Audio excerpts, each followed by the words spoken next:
أعوذ بالله من الشيطان الرجيم. சபிக்கப்பட்ட ஷைத்தானை விட்டு அல்லாஹ்விடம் நான் பாதுகாப்பு தேடுகின்றேன். وكأي من قرية عتت عن أمر ربها ورسله فحاسبناها حسابا شديدا وعذبناها عذابا نكرا. எத்தனையோ ஊர்கள் தங்கள் இறைவனுடையவும் அவனுடைய தூதர்களுடையவும் கட்டளையை மீறிவிட்டன. எனவே நாம் அவர்களை கடுமையாக கேள்வி கணக்கு கேட்டோம். மேலும் அவர்களுக்கு மோசமான தண்டனையும் அளித்தோம். فذاقت وبال أمرها وكان عاقبة أمرها خسرا. அவர்கள் தங்கள் செயல்களுக்கான விளைவை சுவைத்து விட்டார்கள். மேலும் அவர்களின் இறுதி முடிவு நஷ்டத்திலும் நஷ்டமாக இருந்தது.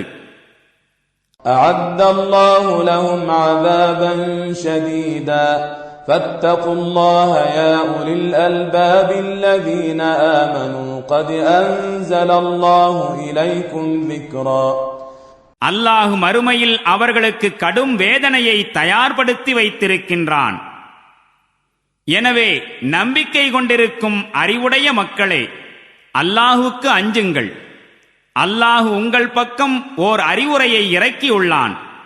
رسولا يتلو عليكم آيات الله مبينات ليخرج الذين آمنوا وعملوا الصالحات من الظلمات إلى النور ومن يؤمن بالله ويعمل صالحا يدخله جنات تجري من تحتها الأنهار خالدين فيها أبدا قد أحسن الله له رزقا.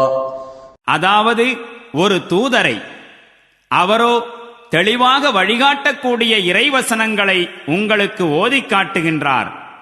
இறை நம்பிக்கை கொண்டு நற்செயல் புரிவோரை இருளிலிருந்து வெளியேற்றி வெளிச்சத்திற்கு கொண்டு வருவதற்காக.